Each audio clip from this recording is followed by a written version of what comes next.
আমাদের গর্ব ভারতের সেনাবাহিনীর ওপর লাগাতার বেনজির আক্রমণ করে চলেছে একের পর এক তৃণমূল নেতা। এবং গতকাল সেই আঁচ বিধানসভায় পর্যন্ত পৌঁছে গেল যখন ব্রাত্য বসু ভারতের গর্বিত সেনাবাহিনীকে তুলনা করলেন। এবং এই যে গত কয়েকদিনে ধর্মতলায় মঞ্চ খোলা নিয়ে ভারতের সেনাবাহিনীর সঙ্গে পাকিস্তানের 1971 সালের সেনাবাহিনীর তুলনা টানলেন, খান সেনাদের সঙ্গে তুলনা টানলেন, যেভাবে গণহত্যা ঘটিয়েছিল 1971 সালে বাঙালিদের ওপর পাকিস্তানি খান সেনা, তার সঙ্গে আমাদের ব্রাত্য বসু শিক্ষামন্ত্রী বিধানসভার মধ্যে তুলনা টানলেন ভারতীয় সেনাদের। আপনারা কল্পনা করতে পারেন যে কতটা নিচে গেলে এই রকম একটা কৃষ্টি সংস্কৃতি সৃষ্টি হয়। এরা বাংলা এবং বাঙালির ভাষার জন্য মঞ্চ বাঁধবেন বলে দাবি করছেন এবং এরা নাকি প্রতিবাদ করবেন।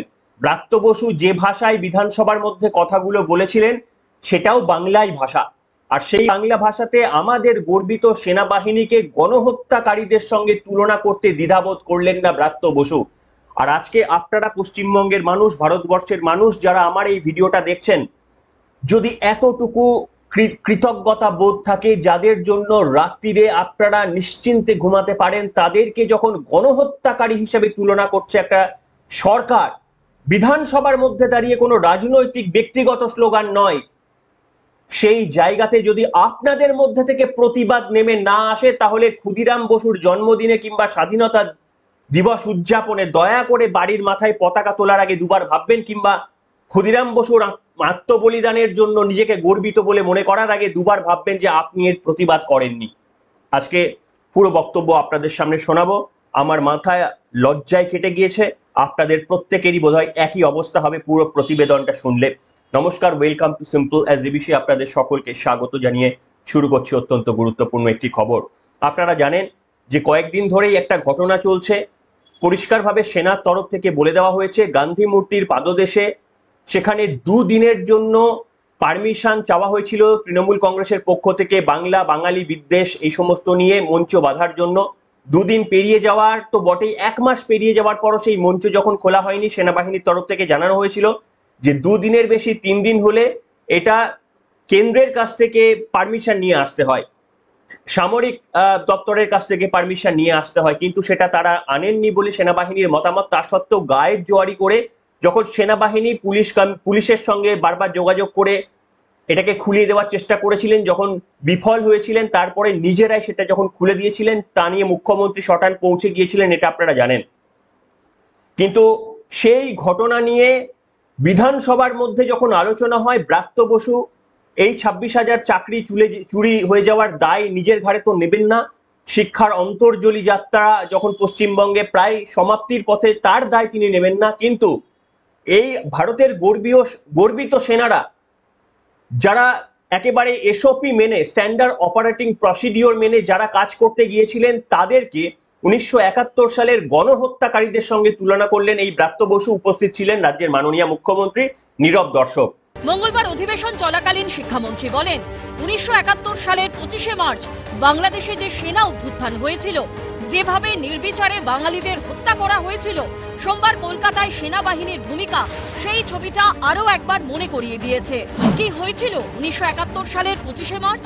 তৎকালীন পূর্ব পাকিস্তানে নির্বিচারে বাঙালিদের হত্যা করেছিল পাকিস্তান সেনা, যা অপারেশন সার্চলাইট নামে কুখ্যাত।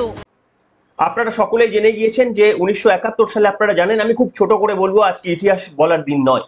1971 সালে এই ইয়াইয়া খানের নেতৃত্বে 25শে মার্চ সম্ভবত অপারেশন সার্চলাইটের নামে তথাকথিত পূর্ব বাংলা বা বাংলাদেশ, সেখানে বিশেষ করে হিন্দু সম্প্রদায়ের মানুষ এবং প্রচুর মুসলিম সম্প্রদায়ের মানুষের প্রায় 30 লক্ষ মানুষকে কতল করা হয়েছিল এবং হত্যা করা হয়েছিল, পুড়িয়ে দেওয়া হয়েছিল।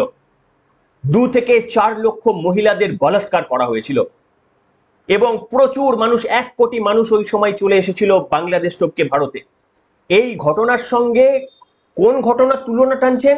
এই একটা মানে মঞ্চ বাধাকে নিয়ে, যে মঞ্চ পারমিশন বিনা 1 মাস ধরে চলছিল, সেই মঞ্চে যখন খুলে দেওয়া হচ্ছে, 2 দিনের পারমিশন চেয়ে 1 মাস চালানো হয়েছিল বলে সেনার তরফ থেকে যখন বলা হচ্ছে, সেটাকে খুলে নেওয়ার ঘটনার সঙ্গে ৭১-এর তুলনা টানছেন, ভারতের সেনাবাহিনীকে গণহত্যাকারী বলছেন ব্রাত্য বসু।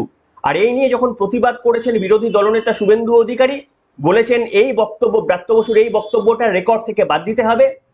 আমাদের মাননীয় স্পিকার বিমান বন্দ্যোপাধ্যায় মার্শাল দিয়ে তাকে বার করে দিয়েছেন, তাকে সাসপেন্ড করেছেন। পুরো পর্যায়টার জন্য, তাকে একদিনের জন্য নয়, পুরো এই পর্যায়টার জন্য অধিবেশনে তাকে একেবারে সাসপেন্ড করে দিয়ে তাকে বার করে দিয়েছেন। শুভেন্দু অধিকারী এসে কি বলেছেন আপনাদের শোনাবো। আমি বিরোধী দলনেতার সঙ্গে সহমত এবং আমি মনে করি বিরোধী দলনেতা হিসেবে, রাজ্যের বিরোধী দলনেতা হিসেবে ব্রাত্য বসুর এই মন্তব্য প্রত্যাখ্যান করে আমাদের প্রত্যেকের বক্তব্য বিধানসভায় তিনি পৌঁছে দিয়েছেন। আপনারা শুভেন্দু অধিকারীর বক্তব্যটা একবার শুনে দেখুন।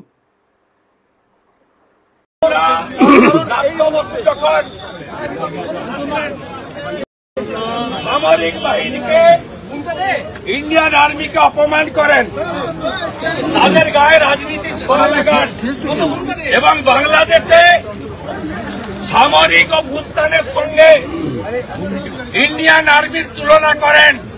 গতকাল অবৈধ ছামড়া ভাঙা নিয়ে আমরা ইন্ডিয়ান আর্মি জিন্দাবাদ, হিন্দুস্তান জিন্দাবাদ, ভারতীয় সেনার অপমান মানছি না, মানব না।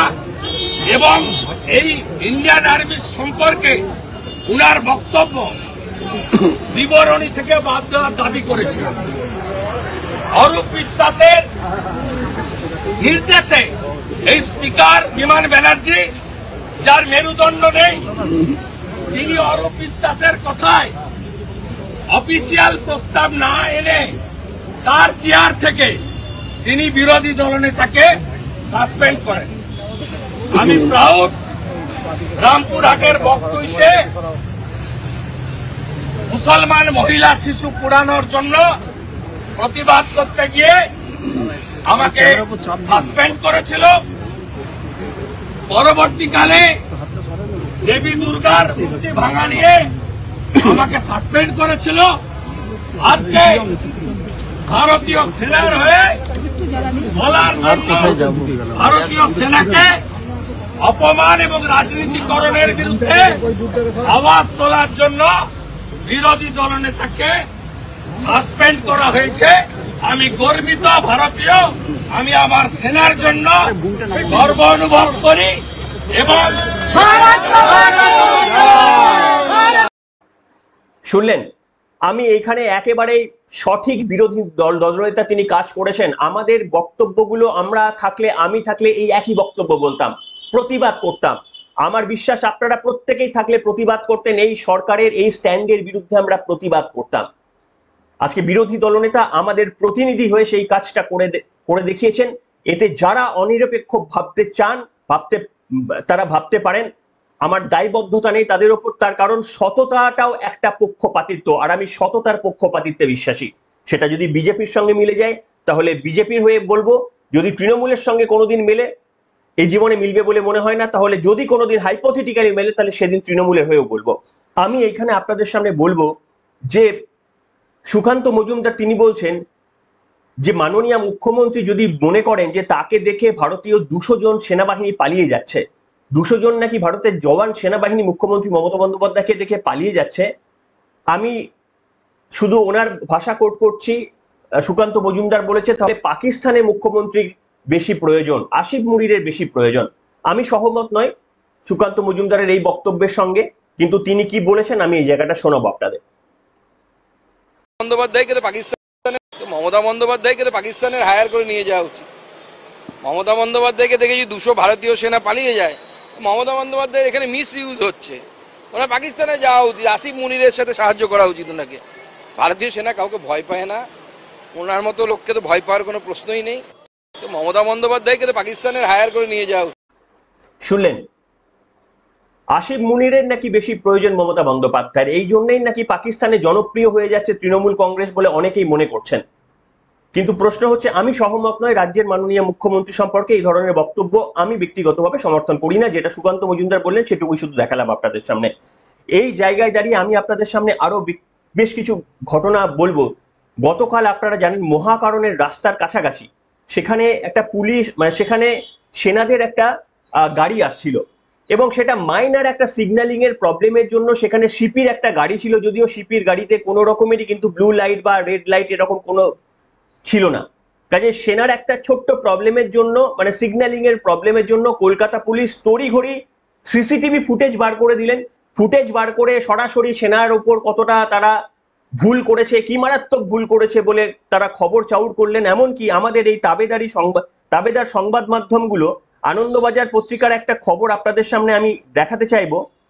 আনন্দবাজার পত্রিকা লিখছে, একটুর জন্য রক্ষা পেল সিপির গাড়ি, মহাকরণের সামনে বিপজ্জনকভাবে বাঁক নেওয়া সেনা ট্রাক আটকালো পুলিশ। একেবারে তীক্ষ্ণতা দেখেছেন কিভাবে তীক্ষ্ণতা, একটুর জন্য রক্ষা পেল। একটা ছোট্ট ট্রিভিয়াল একটা সিগন্যালিং এর ঘটনাকে এত মারাত্মক বড় করে দেখা হয়েছে। নিশ্চিতভাবে সেখানে আইনত যা ব্যবস্থা নেওয়া হয়েছে, সিসিটিভি ফুটেজ একেবারে কয়েক ঘন্টার মধ্যে প্রকাশ করে দিয়ে সেখানে প্রেস কনফারেন্স করে সেনার কি ভুল তার বিরুদ্ধে এফআইআর করে সব ব্যবস্থা নেওয়া হলো। যেন মনে হচ্ছে একেবারে শত্রুপক্ষ, একেবারে যেন শত্রুপক্ষের সঙ্গে যেরকম ব্যবস্থা নয় সেটা ঠিক করেছেন। আইনত যা করার এখানে আমার কোনো মন্তব্য নেই। কিন্তু দেখুন কি অদ্ভুত ঘটনা, যখন শওকত মোল্লা, একেবারে রত্নখচিত আমাদের নেতা, তৃণমূল কংগ্রেসের মানিমুক্তদের মধ্যে একজন, মানে মানিক, সেই তিনি যখন আসছিলেন, তার কনভয়ের পুলিশের একটা জিপে একজন মানুষের মৃত্যু হয় এবং সেই মানুষ যিনি মারা গেলেন তিনি কাকতালীয়ভাবে তিনি সংখ্যালঘু সম্প্রদায়ের একজন মানুষ। কেন এই রেফারেন্সটা দিলাম আমি পরে ব্যাখ্যা করছি। কিন্তু এই ঘটনার পর পুলিশের তরফ থেকে আর কোনো তৎপরতা দেখা গেল না। এবং সব থেকে বড় কথা কি জানেন, পুলিশের যে গাড়ির ধাক্কাতে ভুল লেনে চলে গিয়েছিল পুলিশের গাড়িটি, এবং যে গাড়ির ধাক্কাতে কার্যত মানে একটা মানুষের, একটা সাধারণ নিরীহ মানুষের মৃত্যু পর্যন্ত হয়ে গেল, সেই গাড়িটি এক্সপায়ার্ড।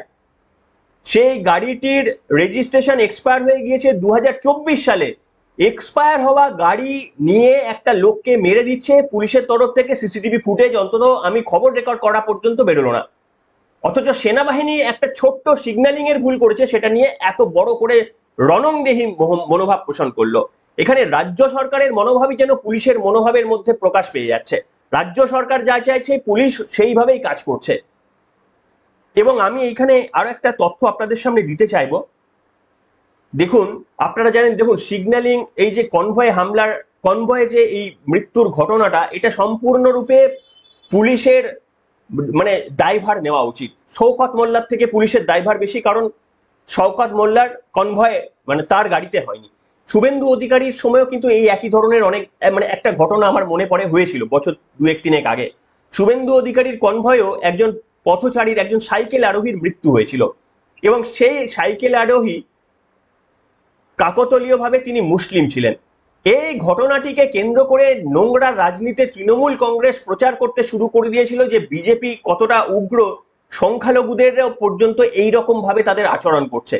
অর্থাৎ ধর্মীয় তাস খেলে দিয়েছিলেন একটা ছোট্ট, মানে ছোট্ট বলবো না, ডেফিনেটলি ভয়ঙ্কর একটা রোড অ্যাক্সিডেন্টকে নিয়েও ধর্মীয় তাস খেলে দিয়েছিলেন। আর আজকে কাকতালীয় হলেও যিনি মারা গিয়েছেন তিনিও মুসলিম সম্প্রদায়ের মানুষ। এখানে কিন্তু কোনো বিজেপিকে আমি অন্তত এখনো পর্যন্ত দেখিনি যে ধর্মীয় তাস খেলেছেন। খেলা তো উচিতই নয়, মানুষের পরিচয় ধর্ম দিয়ে হয় না। এবং ঠিক এই জায়গায় আরো মানে ওই যে শুভেন্দু অধিকারীর ঘটনার পর সিআইডি পর্যন্ত তদন্ত হয়ে গিয়েছিল এবং এই ঘটনায় এখনো পর্যন্ত সিআইডি তদন্তের নির্দেশ ছেড়ে দিন, পুলিশ বলছে খতিয়ে দেখছি, সিসিটিভি খতিয়ে দেখছি। এই হচ্ছে তফাৎ। সেনাবাহিনীর সঙ্গে যখন সেখানে মানে মতের মিল হচ্ছে না, তখন সঙ্গে সঙ্গে 1 ঘন্টার মধ্যে সিসিটিভি প্রকাশ করে সেনাবাহিনীর কি ভুল মানুষের সামনে নিয়ে চলে আসা হচ্ছে। একেবারে মমতা বন্দ্যোপাধ্যায় মানে এই ধরনের বক্তব্য শুনলেই যেন খুশি হন, এই ধরনের বক্তব্যই পুলিশের মুখ থেকে শুনি। অথচ আজকে পশ্চিমবঙ্গের যে মানুষগুলো যারা বিধানসভায় ভারতের সেনাবাহিনীকে এইভাবে খান সেনার সঙ্গে তুলনা করে 1971 সালের গণহত্যা নিয়ে তুলনা করতে যার বুক এবং মুখ একটুও কাঁপলো না, সেই শিক্ষিত ব্রাত্য বসু, যিনি এককালে বারবার স্বীকার করেছিলেন চাকরি তো তৃণমূলের নেতারাই পাবেন। কেন পাবেন না, কিভাবে পাবেন, কেন পাবেন, আমি উত্তর দেবো না, চাকরি তারাই পাবেন। এবং সত্যি আমরা দেখেছিলাম যে ব্রাত্য বসুর কথা মিলে গিয়েছিল, চাকরি তৃণমূল কংগ্রেসের নেতারাই পেয়েছে। এতদিন, এই কয়েকদিন আগে সুপ্রিম কোর্টের নির্দেশে যে লিস্ট বেরোলো সেখানে রত্নখচিত তৃণমূল কংগ্রেসের সকলের আত্মীয়দের মুখ আমরা দেখেছি।